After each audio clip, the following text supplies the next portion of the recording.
फैबाय थानाय 10 फेब्रुवारियाव मेट्रिकनि आनजाद आरो 11 तारिखनिफ्राय हायार सेकेन्डारि फाइनाल आनजाद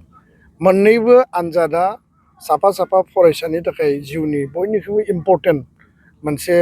माने खोन्दो मोनसे स्टेप 10 पास जायोबासो हायार इडुकेसननि लामाया गेवगोन आरो मोजां कलेजाव मोजां इनस्टिटिउसनाव नों एडमिशन मोनगोन उननि कम्पिटिटिभ एग्जामनि थाखाय नों गावखौनो प्रिपेयार खालामनो हागोन 12नि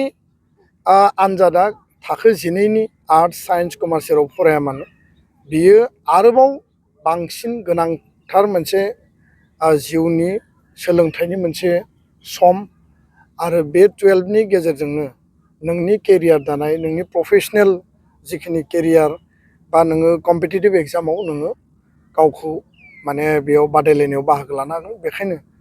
मोन्नैबो आनजादाव जायफोरा आनजाद लिरगोन आं बयखौबो फरायसा फरायसुलिखौ गोसो होथाबनानै हार्ड वर्क आरो खोब स्मार्टलि बिथांमोना जाहाथे खम समल'सै दा बेखौ आनजादखौ होनो थाखाय रेडि जायो आरो गावनो प्रिपेयार जायो गार्जेन बिथांमोनखौ आं खावलायगोन जे जाय न'खराव आनजाद होनो गोनां केन्डिडेट दङ बयबो गार्जेना जाहाथे कनसियासलि गथ' गथायजों नांथाबनानै थायो जोथोन लायो आरो बेनो अननाय आरो जिखिनि केयार होनांगौ बेयाव माने बे नङा जे बहुत थाखा फैसा नांगौ खारन बे मोननै आनजादनि थाखाय जोंनो बेबायदि गोबां खरसा पातिबो नाङा खालि बिथांमोनखौ जोथोन लानांगौ बिथांमोननि फरायनाय टाइम शेड्युलखौ केयार खालामबानो जों मोजां रिजाल्ट मोननो हागोन गोजोन्थों।